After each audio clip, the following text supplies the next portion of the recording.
where he can see the gods, but should never try to equate himself with them. It was a hot day in May, in 323 BC in Babylon.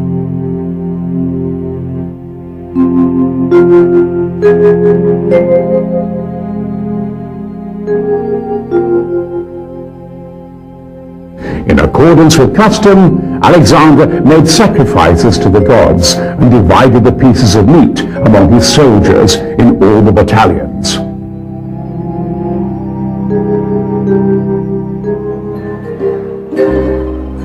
Later, he dined, drank, and conversed with his friends until late at night.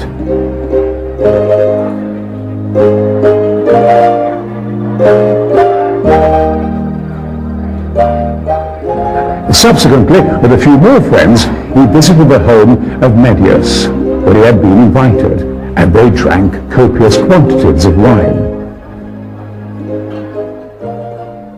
For the whole of the following day and night, Alexander fell into a deep sleep, while a high fever began to rage in his body.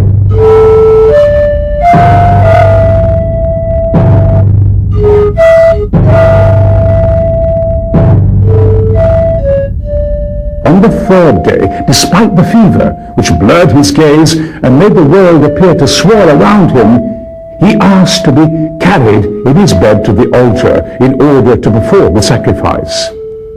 His profound faith and desire to be close to the gods was stronger than any physical weakness that plagued his body.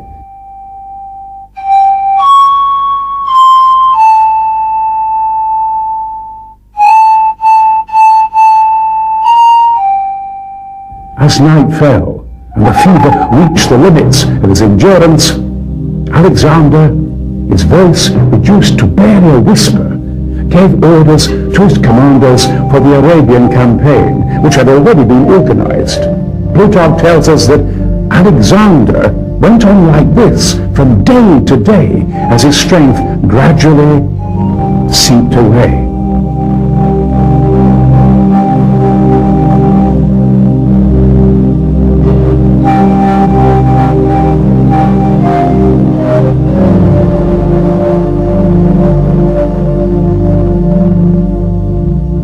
Overwhelmed with grief and pain, the Macedonian soldiers passed silently one by one through his room to see their beloved king.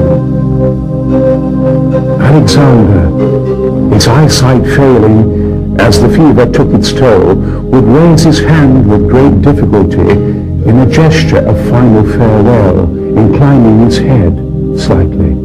As the days passed, death approached Alexander, but up to the very last moment, the proud Macedonian, shortly before falling into aphasia, called for his aides and spoke with them, making plans and issuing orders in a gesture of final respect.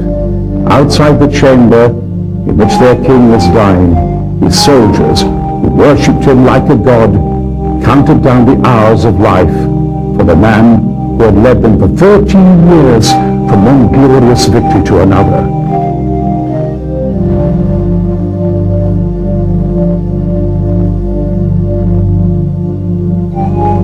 On June the 10th, in the year 323 BC,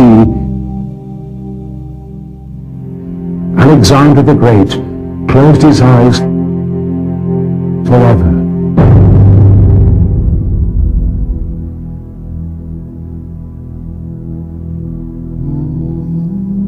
At the age of 32, the man who in the short space of 13 years had changed the map on the face of the planet and the history of the world in general, his body now still and cold, allowed the tears shed by his friends to fall on his lifeless form. The first flame with the message that Alexander had died appeared behind the walls of Babylon.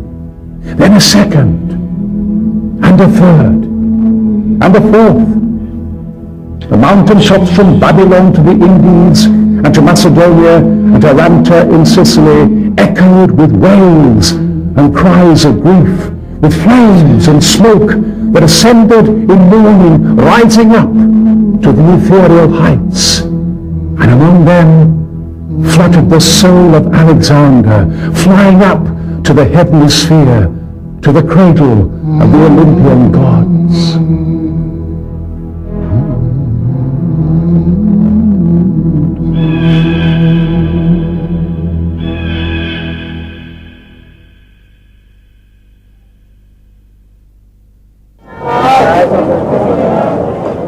The most fascinating question for the scientific community today is, where is the dead body, the mummy of Alexander the Great? A Greek archaeologist, Liana Souvaji, has worked intensively in the Sivar Desert in the past few years. She passionately believes that Alexander, according also to the stories told by local inhabitants, is buried here under the hot desert sand near the temple of Amon Zeus. That Alexander is buried in Siwa, I am very positive. The world media has shown tremendous interest in Liana Souvaji's research in the Egyptian desert, Siva. In contrast, Greek archaeologists have been more cautious and reserved about the site of the excavations.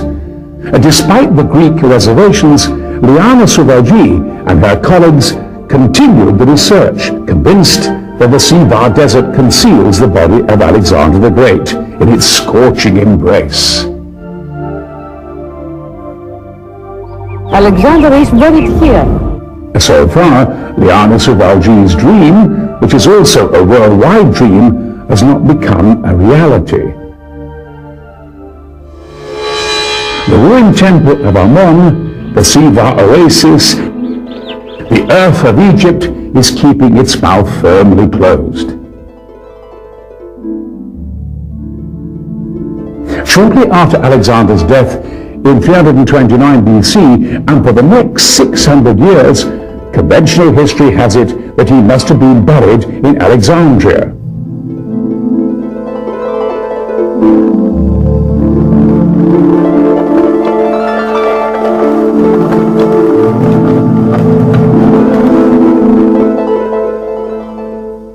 However, speculation is growing in research circles about the discovery of the grave. If one considers that today's Alexandria, that modern, lively city, is built over the ancient town which lies deep in the earth. Over 100 years ago, Egyptian archaeologists found a real labyrinth of burial chambers. It was an accidental discovery after a donkey fell into a hole together with the cart it was pulling.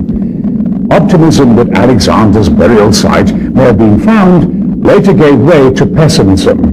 The labyrinth of underground passages were Roman catacombs which were being used since the time that traces of Alexander disappeared.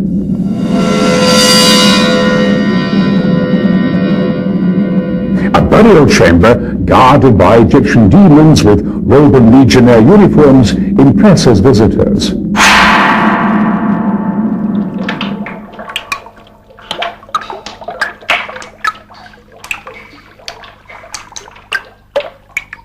However, once again, Alexander's grave was not found, hidden in the murky darkness of the past.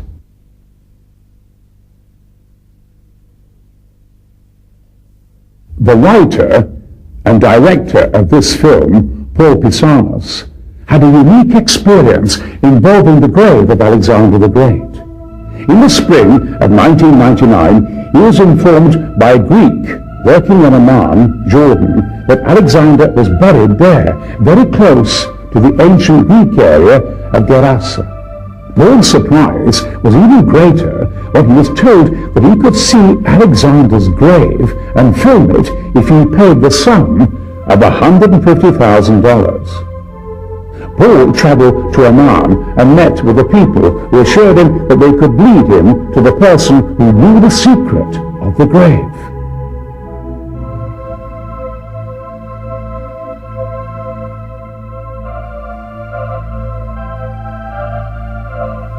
However, he had to make sure that this story did not involve a swindle or some kind of hoax. He asked them to describe the grave to him so we could ascertain the authenticity of the information.